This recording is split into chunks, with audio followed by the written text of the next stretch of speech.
Well, hello ladies and gentlemen, and welcome to our latest Sydney Mining Club event. And it's great to see so many of you here. There are some familiar faces that aren't here today. Might have something to do with a little conference that was on in Kalgoorlie a few days ago.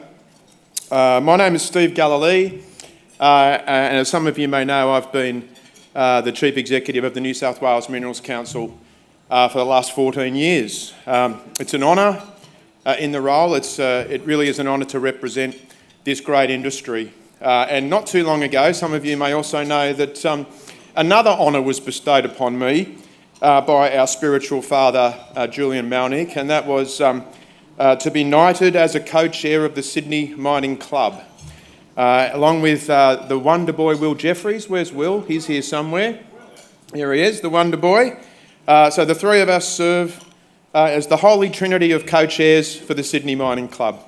And our spiritual father, Julian, he can't be here today. He's on his way back from diggers and dealers, I think via White Cliffs or somewhere exotic, doing what Julian does out in the field, taking lots of selfies. So no doubt some of you may have seen some of those. So he passes on his apologies, and you have me today as your MC. A couple of announcements before we get into it today. We've got a couple of events, as well as our own events that I'll talk about later, a couple of events that need to be mentioned. Our SMEDGE Awards Night. Everybody knows about SMEDGE, right? Yeah, good. On the 28th of August at Club York, formerly known as 99 on York. Some great pokies to play in that place if you get there early. I've lost lots of money there, so if you can win, you will be breaking even. There's only 3 weeks to go till the SMEDGE dinner. Tickets are on sale at the SMEDGE website, and Tom has given me a note with the 2 hyphens that says, "Don't miss out." Thank you, Tom. Another event, people have been asking Kerry Stevenson, Kerry's here today, when the next gold conference is on. And I can tell you that here in Sydney, the next conference is on from the 13th to 15th of October, Kerry, that's correct.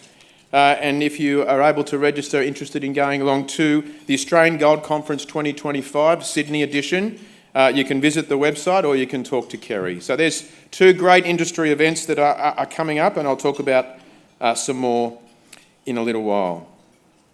Those of you that were here last time would know that our last lunch was a coal extravaganza led by Stuart Bocking from Coal Australia. And he's doing a great job promoting mining, particularly the mighty coal mining industry that's so important to our country and including the New South Wales economy for us. But today our focus returns to metals.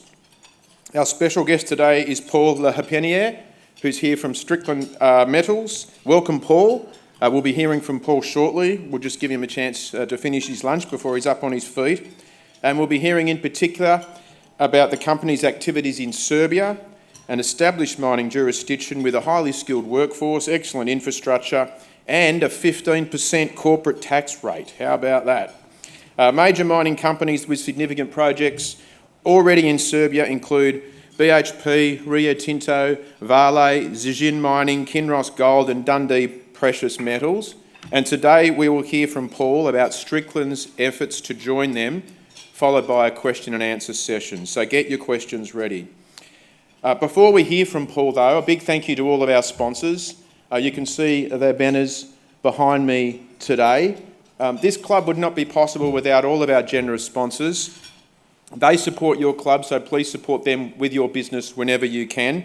And it's great to see so many of these sponsors. The numbers are going up. Our sponsors are very generous. They're terrific supporters. Please support them whenever you can. In relation to our sponsors, our events and our membership, can I also introduce James Brocky? Where's James? James, is he in the room? There he is. James has just taken over from his brother Will as our sponsorship and events manager. So if you have any questions in relation to sponsorship, any questions in relation to our events, or if you just need some help on anything, James is ready and willing to help you. Thank you, James. And thanks to all of the Sydney Mining Club staff that help put these events on. Often go unnoticed and unthanked. But where's Simon? Simon's here somewhere taking the photos. Always important to thank the photographer. Thank you, Simon. This is the side to get. Paul will let you know his good side too. Ladies and gentlemen, last year Serbia signed an MOU with the European Union to create a strategic partnership on sustainable raw materials, battery value chains and electric vehicles. Here in New South Wales, we've also seen some efforts to promote metals, with the New South Wales Government releasing its critical minerals and high-tech metals strategy in October last year. Amongst other things, the strategy here in New South Wales includes a recently legislated $250 million royalty deferral scheme, government funding for exploration incentives, and further engagement is underway with the government on various land access issues. Generally, it's a promising sign of intent, but we're yet to see some of the detail, and we hope that what the government has put forward, in consultation with some sections of the industry, will be of utility in attracting more critical minerals and metals activity, exploration and investment here in New South Wales. However, we've also had some setbacks here in New South Wales, as most of you will be aware of, including the now infamous blocking of the McPhillamys gold mine last year, and a successful legal challenge to the approval of the Bowden silver mine. I'm sure Tony McClure, who I saw here earlier, is extremely familiar and probably would prefer to forget that episode. Here in New South Wales, we have around 17 major metals mining operations. We also have several more major greenfields projects that are fully approved, shovel-ready, and looking for the investment needed to get underway.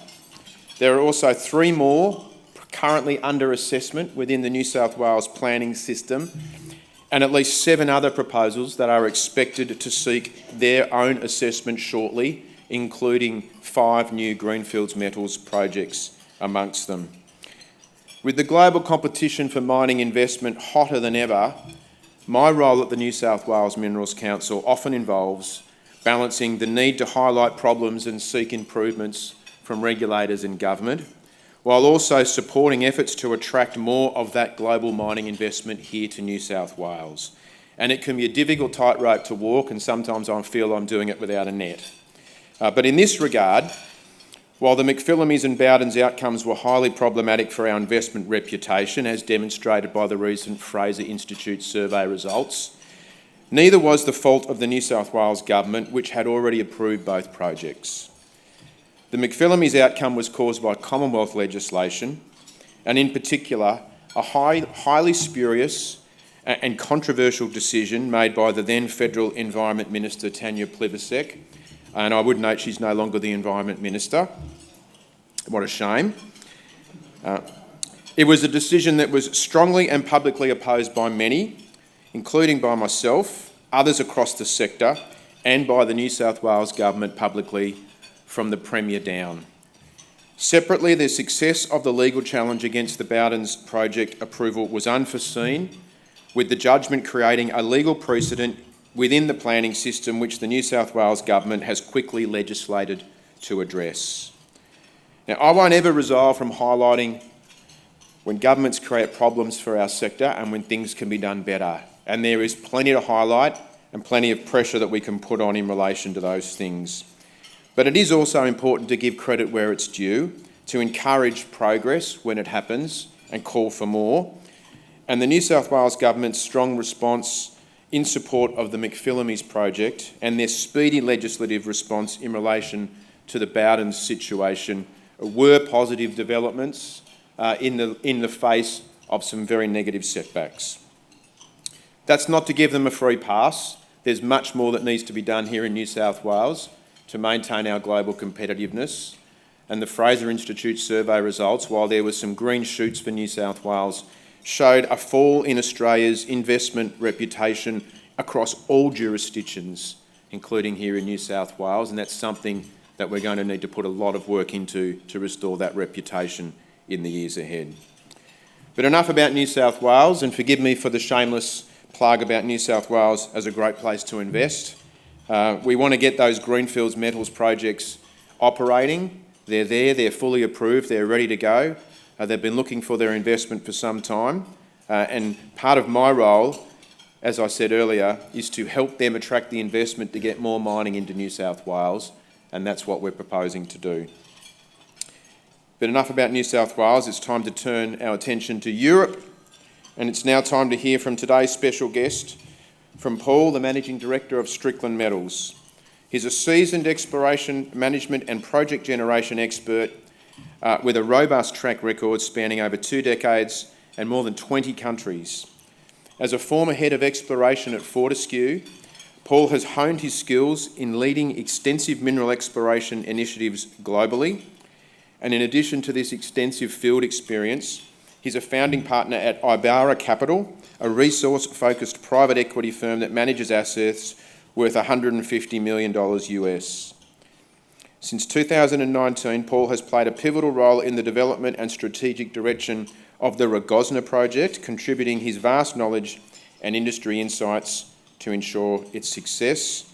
We're delighted to have you here, Paul. Will you please join me in welcoming him to the stage? Thank you.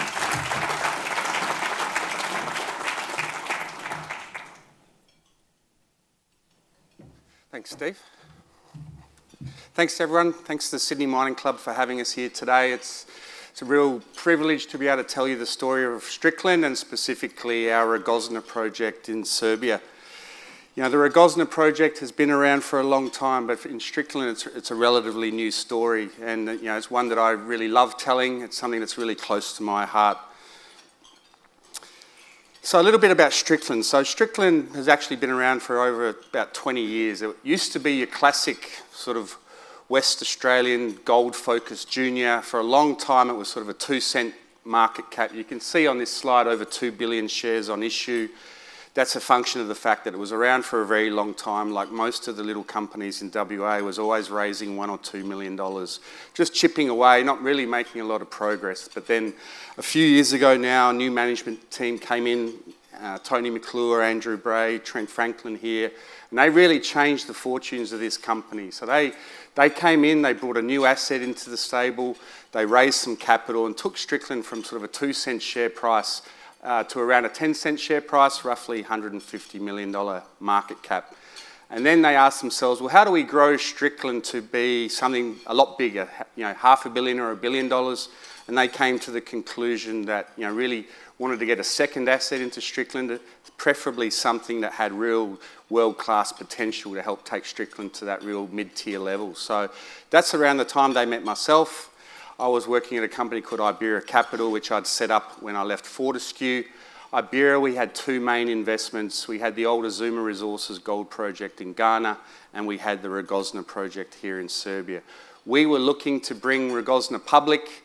Essentially, the PE fund was out of cash. That's what happens with PE funds. We met with the guys here at Strickland, and we came to a conclusion that we thought this would work really well working together, and we did the deal. And that deal closed last year at the beginning of July. Myself and my team at Rogozna came across with it. As you can see on the graph on the left, that's the last 12 months of trading at Strickland. We had a few challenges. Once we concluded the deal, Strickland had a 97% retail gold-focused register, really WA-focused. A lot of them didn't like the fact that Strickland was pivoting towards Serbia, a country that most WA investors know nothing about. And the sort of assets we get in Serbia, these real tier 1 massive projects, WA investors don't really understand too well. So we had a period of 6 to 9 months where we were churning over the register. We were bringing in new investors, new institutional investors, and swapping them out for the retail investors that we had. What was a clear, really positive change in April this year, you know, we put out some new resource updates in March, and then we brought Zijin Mining onto the register. They contacted us. They're the main mining company operating in Serbia. They're the 4th largest mining company in the world, and they really love Serbia as a jurisdiction and also our project, and they did a strategic placement into us in April. And since then, the story has started to really sink into the market that we are onto a real winner here with the Rogozna project.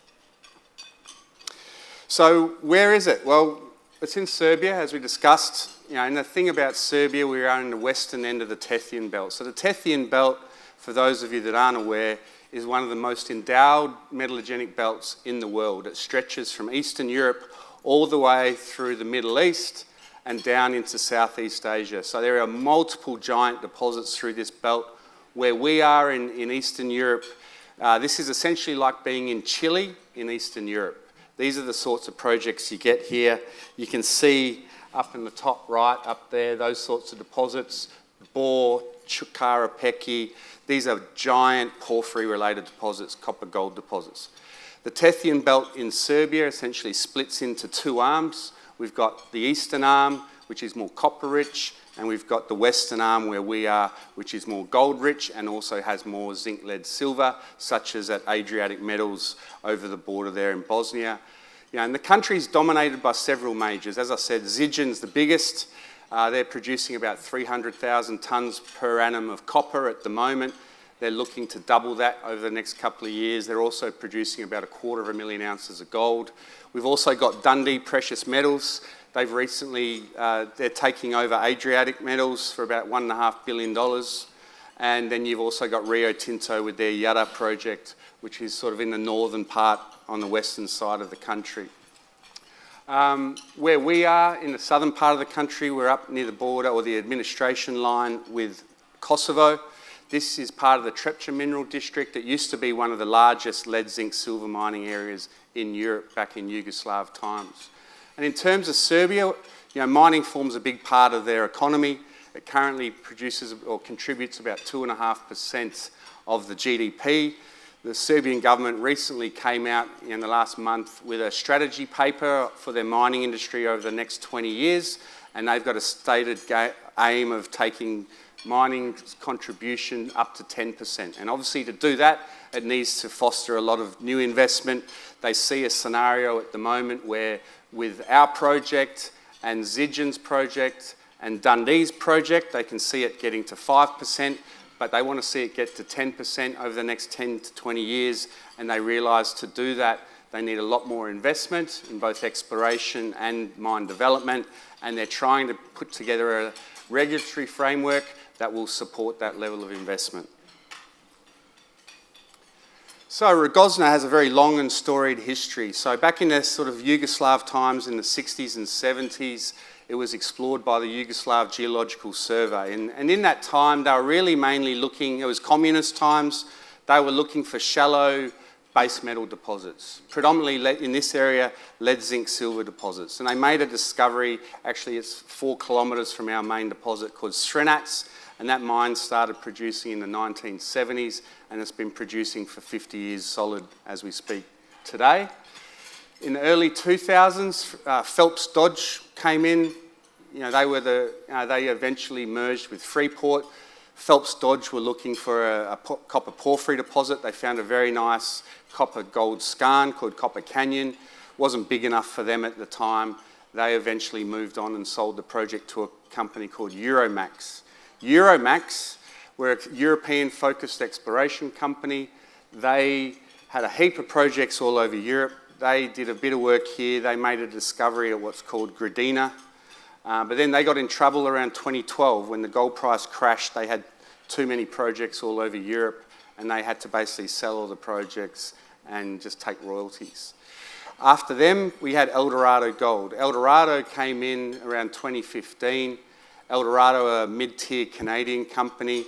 They were interested in this project. They were really looking for a high-grade epithermal gold deposit. What they found was Srenac, which is a massive bulk tonnage skarn deposit. And then in 2019, they got into trouble. Gold price was about $1,500 an ounce. They just brought on a new mine in Canada. They were having production issues at their mines in Turkey, and there was only 1 year left on this license. So they decided, well, their new management came in and said, right, we don't have enough budget for any exploration anywhere, sell everything. And I just happened to be looking in the region, really trying to emulate what Adriatic Metals had done. So Adriatic Metals had listed on the ASX in 2018. I actually met with Paul Cronin when he came into Perth. I asked him if he'd be interested in a joint venture on their asset there in Bosnia, and he just laughed in my face and said, I don't think so. So I was like, all right, well, I think there's got to be some other assets like Adriatic in terms of off the radar. I used to work in Mongolia in the early 2000s. I had a team of Serbs that used to work with me in Mongolia. I reached out to them and said, hey, can you guys help me find the next Adriatic Metals? Together, we worked together for the next 6 months doing project generation in the region. We looked at every advanced project in Serbia, Bosnia, Macedonia and Bulgaria. This one was by far the standout, but it was still owned by Eldorado. And then towards the end of that process, I got a call from a broker saying, hey, I hear you're looking for assets. Eldorado's in a world of pain. They want to sell out. So I took one look in the data room here and was blown away by what I saw. I was going through the drill hole database and seeing just hundreds of metres of mineralisation in these drill holes, continuous mineralisation. And you don't see that very often. You know, I've been looking around the world for over 15 years, 20 years at that point, hadn't seen anything like it. So I went over there, took one look on the ground, met the team, of which there weren't many people left, but what was there, you know, was really high quality people, and thought, we can do this. So we did a deal with Eldorado very quickly. In fact, you know, one of our directors, Dr. John Ronsky, who was also part of Iberia, tells a story that, you know, he met up with the executives of Eldorado at Beaver Creek in 2019, where they offered terms, and the guys from Eldorado said, okay, and bearing in mind we didn't offer much. And John tells the story that when he was walking away from that meeting, it was like that IKEA ad where the woman comes out of the shop saying, start the car, start the car. That was the feeling we got when we did this deal with Eldorado. So during that period with Iberia, you know, we had to renew the license. There was only 1 year left, which was why we got such a very good deal with Eldorado. So we took that punt in 2020. Obviously, COVID hit. That gave us an opportunity to stop for 6 months and take stock. You know, coming out of Fortescue and under the leadership of Andrew, our culture was very much, you go in and hit it really hard from day one. But because of that issue, both getting the license renewed plus COVID, that forced us to stop and take a breath for 6 months. What we did in that time, we took all of Eldorado's data, and they had done, as you'd expect for a large company, a heap of great exploration. They'd done a heap of geophysics, a heap of geochemistry. We had all of that data reinterpreted, reprocessed, and some new anomalies emerged from that data. We drilled one of those anomalies. We made the Medenovats discovery. That's something that Eldorado had poked about 10 holes around and hadn't found, but hidden in their data was an anomaly that they didn't recognise. So we made that first discovery. The discovery hole into that was about 350 metres of continuous mineralisation running around 2 grams gold equivalent. Importantly, it had a 100-metre thick high-grade core running about 5 grams gold equivalent. So Iberia made that discovery. We made another one, the northern part of Gradina, the same year. We drilled it for a couple of years and then started to run out of cash. We knew we were going to need to bring it public, and that's when we met with the guys from Strickland. In Strickland's first season in charge, last year in July, we made another discovery, and that's at Kotlovi, and we released some results from that yesterday. So that's our newest discovery, just 350 metres from Medenovats. And so I guess the theme with this project is whenever a new company's come in, there's been a new discovery or more made. And that's the geology that we've got here. This is a massive system. In terms of globally, this would be in the top 10 skarn systems globally.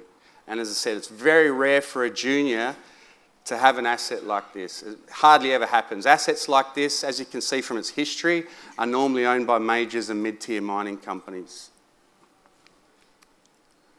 So what have we got? You know, it is a massive system. The scale on here, it's basically 20 kilometres by sort of 10 kilometres, you know, about almost 200 square kilometres internally.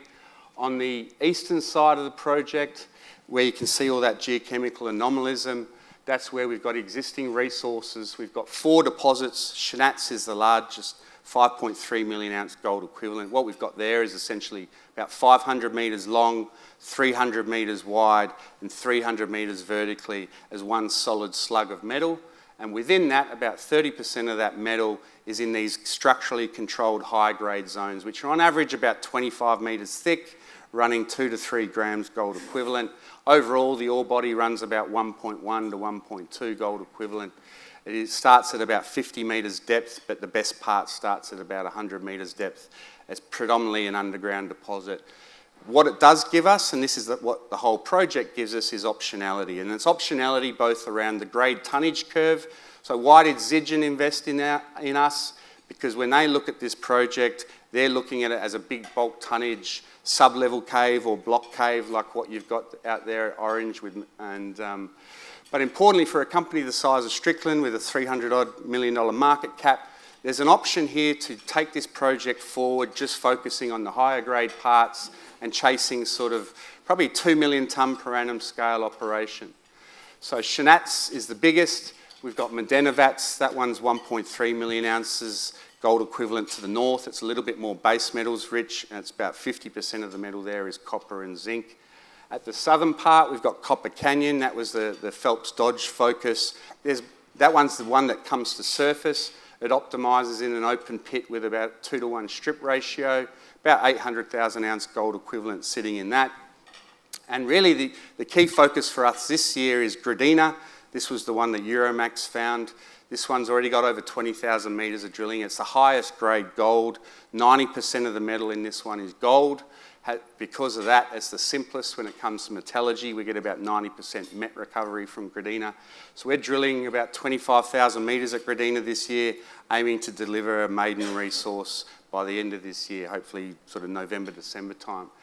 Kotlovi, which is the new discovery, just 350 metres from Medenovats, and really for the rest of the project, everything west of that, what's there, we don't know. And why I say that is we've got a younger volcanic sequence through the rest of the project. So all of that anomalism, as you head west, you see that dotted line. Once you hit there, there's a younger sequence of volcanic rocks that have been erupted over the prospective host rocks. So the geochem doesn't see through it. We do have a lot of geophysical anomalies through there, which you'll see shortly. But bottom line, there could be anything under that. And every smart geologist, smarter than me, that comes to the site says one thing, and that is, where's the porphyry? Because it's very rare to get a scale of skarn alteration, the scale of which we have here, without a giant porphyry. So if you go to most of the giant porphyry projects in the world, we're talking Grasberg in Indonesia, Bingham Canyon in Utah, all of them, when you've got a big skarn, somewhere nearby there's a big porphyry. And so the logical point for here, if you were to draw a circle around the complex, the geometric centre of that circle is basically in the middle of the project area underneath that cover. So we're doing a heap of geophysics at the moment to have a look under that cover, and we're going to be putting in serious effort to finding a porphyry under there, because we know that that's the real upside for this project. That's what's going to take us to over $1 billion is we find that porphyry. So this is the project geology. Now that you've sort of got a bit of an outline, we're going to play a video from site to give you a bit of a feel for what does it actually look like on the ground, and hopefully you'll get a real good feel for that.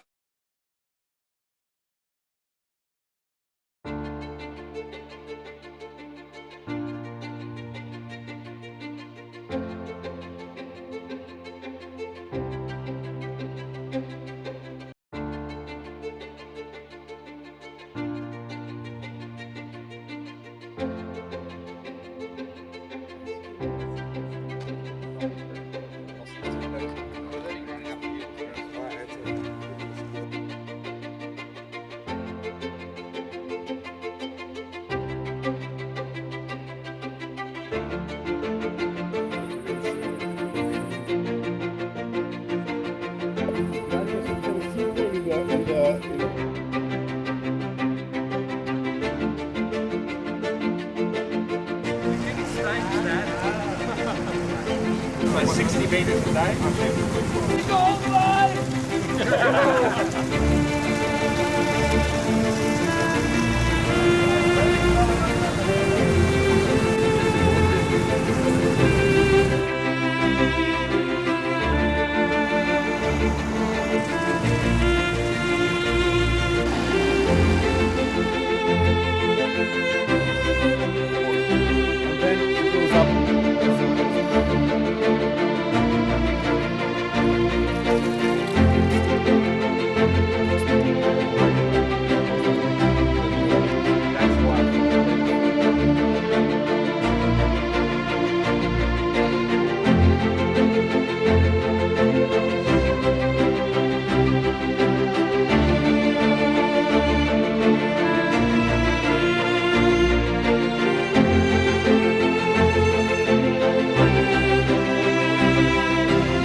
right, so if you're all a bit emotional after that, it's okay, it's understandable. I get a bit emotional about that because, I'm really proud of this project, and, would have got a bit of a feeling there. Our team there live and breathe this project every day, and, we've grown with that team, and I'll give you a little bit of an overview about it shortly. But, we're in rugged terrain, you would have seen that, so a bit different, probably more rugged than most stuff you'd see here in Australia. It's not too bad in terms of some of the worst parts of the world in terms of PNG, but it creates a few challenges. Some of the other challenges we experience there probably a little bit similar to New South Wales. It's certainly a lot different to the outback of WA. So we've got communities living nearby. We always need to do our best job in terms of engaging with communities about what we're doing there. But in terms of the current work that we're doing, we've got 8 rigs on site now. We're in the midst of a 50,000 metre drill program, predominantly focused on resource growth at the main deposits, Shanats, obviously maiden, trying to get a maiden resource at Gradina. But a real key focus for this project is that exploration upside. And you can see on this slide here, through that central area where, as I said, we've got younger volcanic cover, we've got a number of geophysical anomalies that have been generated from all the work that we've done over the last 5 years. And it's these targets that are forming the focus for us, trying to find that giant porphyry moving forward. The other thing in the background, while we're doing all this, we're progressing with our mining studies. So we're sort of currently at about scoping study stage. Next year we'll be going into PFS and probably within 2 years DFS. But a key thing is most companies, you sort of get one deposit and you go forward with that as your mine plan and you get that permitted. We've got so many different strings to our bow here. We can do, which of these deposits do we start with? Do we start with the more copper rich, the more gold rich? Do we start open pit, underground? And importantly, all the way, we're going to be exploring all the way. So that dreaded valley in the Lassonde curve, we're really hoping to avoid here. So for this year, what are we trying to achieve? Well, earlier this year, we added about 2 million ounces of resources, gold equivalent, through Medenovats and Shanats. The goal is by the end of this year to release an updated Shanats and also Gradina resource, and we've also recently kicked off that porphyry exploration. Then moving into next year, we'll move into sort of the PFS stage, as I said, but all the while maintaining that exploration. So as it stands, we're currently one of the most active juniors on the ASX. We generally put out assay results and they're generally very good. We put them out generally every 2 weeks. And we are basically outside of Zidjan and Dundee, we're the most active explorer in this part of the world as well. In terms of what does it look like, obviously currently on the ground, when we start drilling, we drill at the end of winter, so you can sort of see on these photos, it gets quite brutal up there. We're at about 1,200 metres elevation, but it's doable, and it just sort of adds a bit of complexity, but the guys on site are able to handle it. Being in the mountains, we have a lot of earthworks on the go. We've generally got 4 pieces of earthworks gear on the go at any one time, bulldozers, excavators, doing obviously tracks, pads, and rehab. Once we've drilled the core, you saw in that video at the end there, our operations centre. This is, probably the best sort of core shed, core facility I've worked anywhere in the world. We were lucky that we inherited this off Eldorado Gold. We've made some improvements. So the core comes down. Raška, from the top of Rogozna to Raška is about an hour's drive. They bring down the core every day, bring it into the core yard. At the end of that, they bring it into the shed. The geologists log the core, they mark up the core. All of the core gets XRF'd. Then it gets photoed. Then it goes into the core cutting room and then bagged up. And then it gets stored in the shed in the library. And then whenever we bring out investors or corporates or whoever, we lay out the holes. And in that top left, where you're seeing all those core layouts, that's continuous mineralisation. So that's what you get. For the geologists in the room, we get pretty excited. This is a very visual style of mineralisation. It's rich in sulphides. We get a heap of chalcopyrite, pyrite, pyrrhotite. Parts of the ore bodies where there's zinc rich, like the bottom part, we get a lot of sphalerite with galena as well. So when the guys are drilling this, we generally know we're in it. So it means we don't drill a lot of dusters. Conversely, when you're drilling in WA, you're drilling gold, You wait a month for the assays, you don't know really what you've got. Here, as we're drilling it, we know it. All right? And that means we can modify our plans on the go. So we're a very dynamic sort of drilling program where we drill a hole, and if it doesn't look good, we change things there and then. So it means we get really good bang for our buck. And then our people. So as I said earlier, I'm really proud of this project, and there's a number of reasons why. Obviously geology, but I've got nothing to do with that. But when Iberia bought this off Eldorado, there were 5 people left in the Eldorado team. Over the next couple of years, we built that up to about 20, 25. And then when Strickland came in last year and we really took things to the next level, we've now got 55 people on site. A year ago, this part of Serbia is culturally diverse. So we've got Orthodox Christians and we've got a large Muslim population.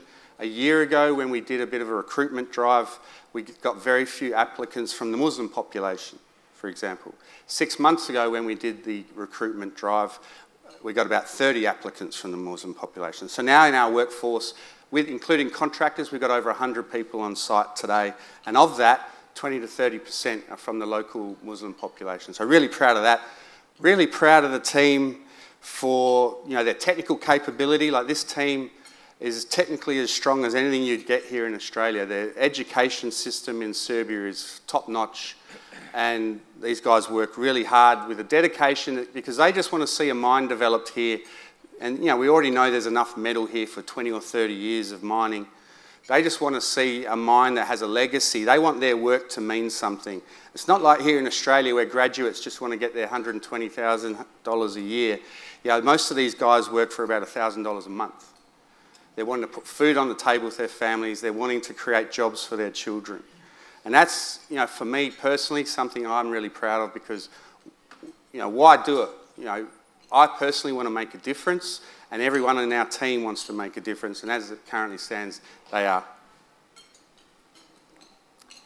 So just in summary, in Strickland, I like to think we're a pretty rare opportunity in the ASX. We've currently got the second largest resource base of any junior on the ASX. That's only going to grow from here. We've got visibility towards 10 million ounces now, which will make us number 1. And really the question is, how much bigger can it get? And the sky really is the limit here, and that's why Zijin have invested. Currently we've got a really good foundation, 300 odd million market cap, but again, plenty of room to grow given the quality and scale of our resource base. And with 50,000 metres, we've still got about $32 million in funding available to us. That in itself is very rare as well. So we've got a really positive future ahead of us. And, as I said, I for one am really proud of this story, and I think it's only going to get better from here. So thank you.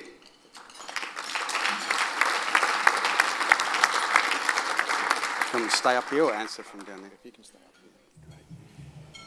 Well, thank you very much, Paul, for a very interesting presentation. Look, one of the great things about this club and one of the great things about this industry more broadly are the stories you get to hear from right around the world.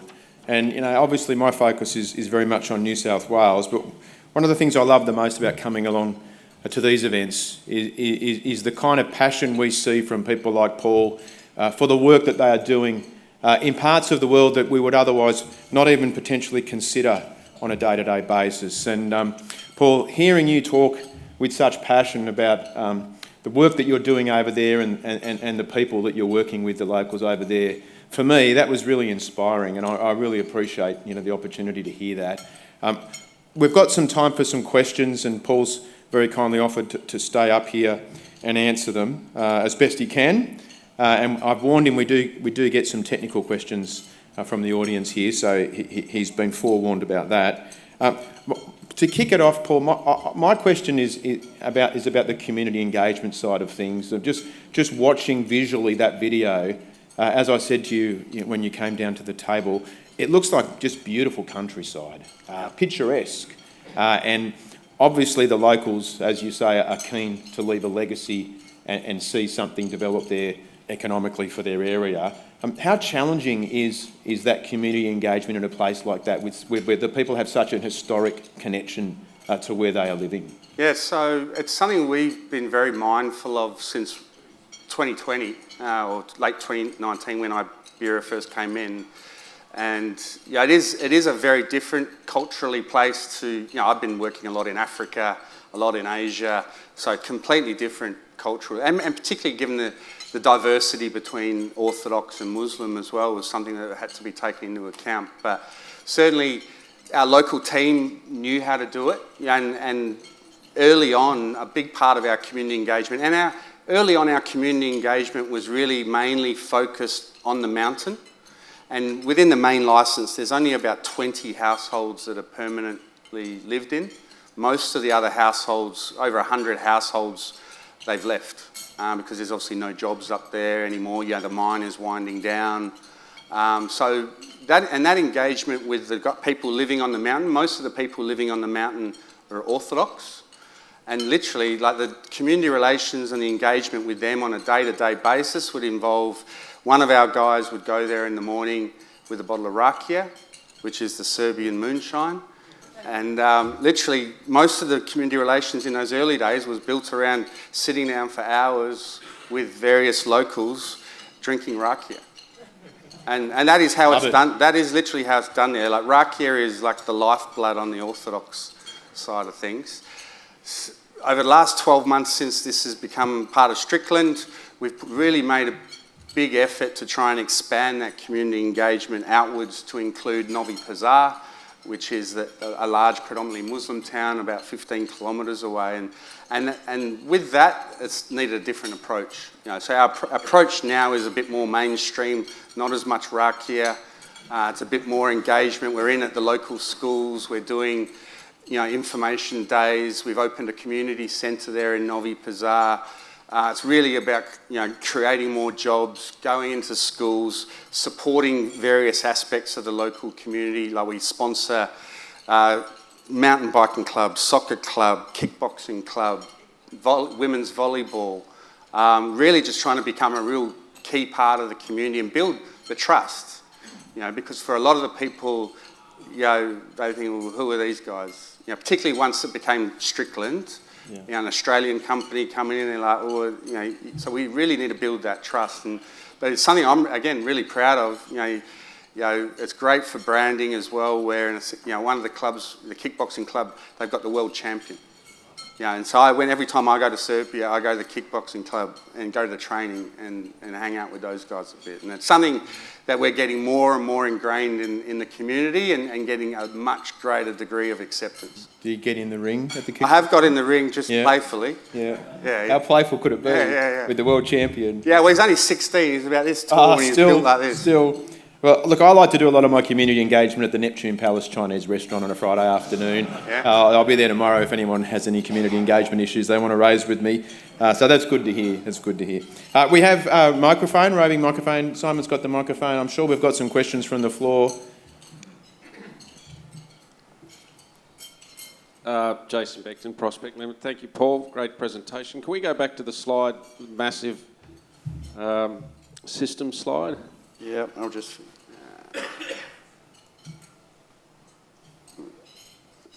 Just on my personal account, I'm excited by the post-mineral cover. It could maybe approximate filling a caldera collapse, maybe?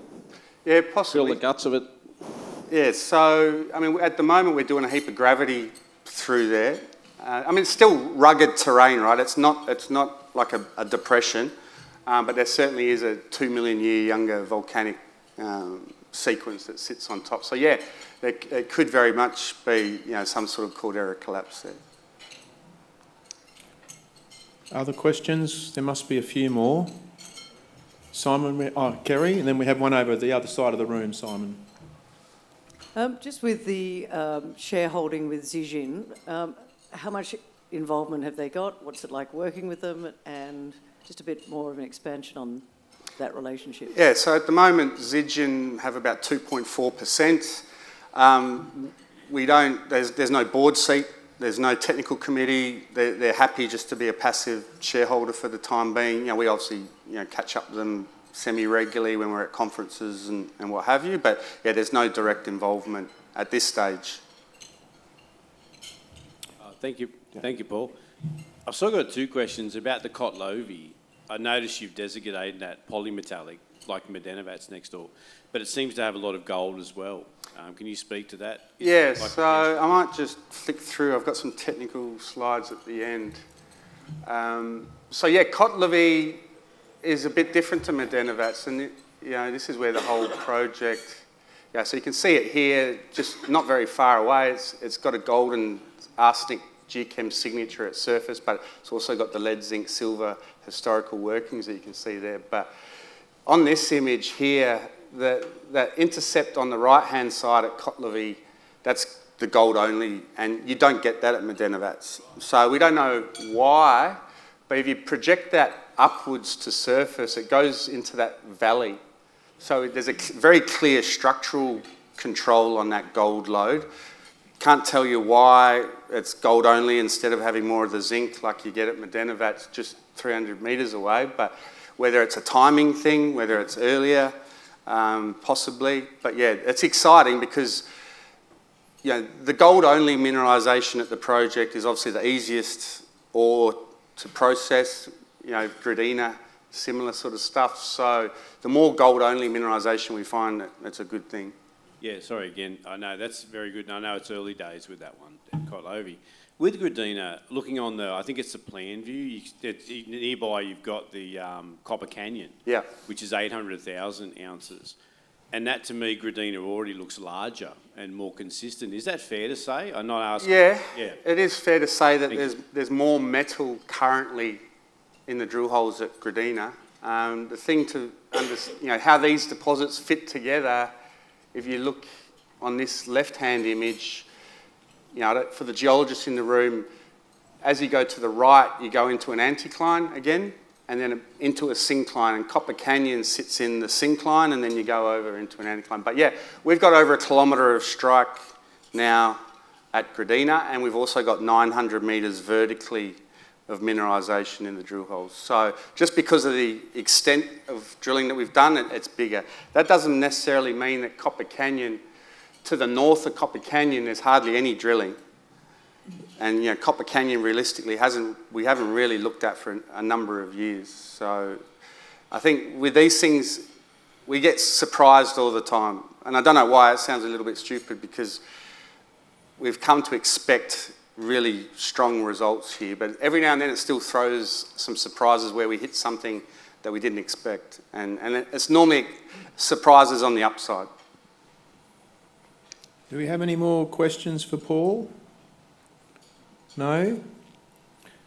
Okay, well, Paul, before we let you leave the stage, just something I prepared earlier. We do have a couple of gifts to give you.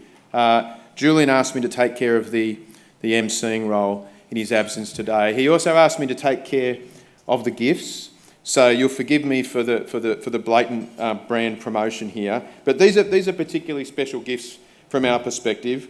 The first one is, we'll start from, I think, the least exciting to the most exciting. So the first one is an exclusive edition New South Wales mining cap that you can wear on site with our New South Wales mining logo. Which I noticed we don't have our banner up here. We'll have to put that up here next time. Maybe we haven't paid our invoice this time round. I know Julian's big on that. So if you could take that, and the second one is a Newcastle Knights training tee. You might not be aware of, but we sponsor the Newcastle Knights for a Voice for Mining round once a year, where they play, and they have for the last 13 years, in a high-vis jersey at Newcastle once a year. They lost just after the buzzer against the Auckland Warriors this year. It was a bit of a bummer. But this is the training tee with our logo on the front. This would be great for kickboxing. Yeah, I was just thinking the same thing. Right? It gives a target. There's a target right there. I think you get good points for hitting in the sternum. So if you could accept these gifts from us, we hope that you find them useful. And we're really appreciative of you coming here and telling your story. It's a fantastic story. It's extremely interesting, and we wish you all the best of luck. And those of you, I know Tony and the others that are here from Strickland, we wish you all the best of luck in your endeavours over there. Will you please join me in thanking Paul for coming here and giving this great presentation? I better give you the gift and the carry bag as well. All right, thanks, Steve. Thanks, everyone, for having me. Enjoy the rest of your lunch. Thanks, Paul. So just before we wrap up the formalities, just a reminder of a couple of events that I mentioned earlier. We have the Smedge Awards nights on the 28th of August at Club York, only 3 weeks to go.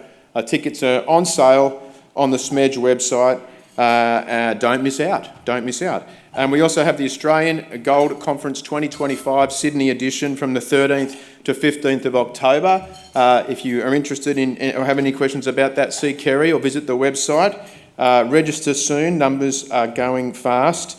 Now, having plugged other events, I better plug our own events because we have some great events coming up. These events are always very high quality, and the next two will be extremely interesting as well. Our next Leading Edge event is on Thursday, the 4th of September. I think that's right, Will, the 4th of September. It's a double feature with 2 Australian rare earths companies, each with a unique metallurgical advantage making product. We'll have Rob Rutherford from Red Metals Limited on their Sabella Heap Leach project near Mount Isa in Western Queensland.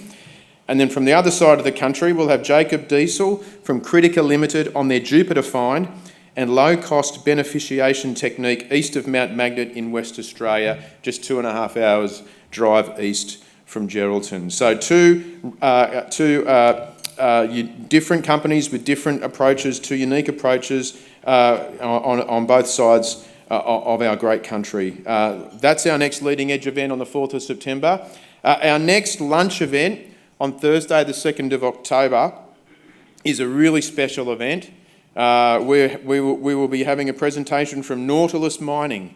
And any of you who know of our traditional owner and spiritual father, Julian Malnick, will know of his involvement with Nautilus Mining historically, founded by Julian, and now under new management with a renewed focus on ocean floor copper, lead and zinc mining off the coast of PNG. Now that's sure to be an interesting and potentially a somewhat controversial subject for some. Certainly I wouldn't expect it to be that controversial for many in this room, but it's a project and it's a proposal which is going to attract a lot of interest and has over the years, as you know, and that will be a fascinating presentation as well. So I would imagine that tickets for that are going to go very, very fast. Please keep an eye out on your emails for details of those events, and if you're interested in attending either or both of those, which I hope you are, getting quick because tickets will go very quickly. Thank you once again for attending our Sydney Mining Club lunch event. I hope you've enjoyed the lunch. I'm sure you enjoyed the presentation. Please stick around for a little while, enjoy the rest of your dessert, finish off those bottles of wine, and we'll see you next time. Thank you.